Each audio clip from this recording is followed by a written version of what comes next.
হুজুরে পাক রাসূল করিম সাল্লাল্লাহু আলাইহি সাল্লাম বলেছেন, নারীরা শয়তানের শুরুতেই সামনে আসে এবং শয়তানের শুরুতেই ফিরে যায়। হুজুরে পাক রাসূল করিম সাল্লাল্লাহু আলাইহি সাল্লাম বলেছেন, নারীদের ঘর হতে বের হওয়ার কোনো অধিকার নেই।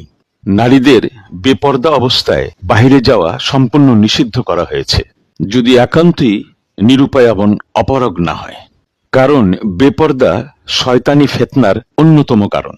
নারীদের আতর খুশবু ব্যবহার নিষিদ্ধ করা হয়েছে।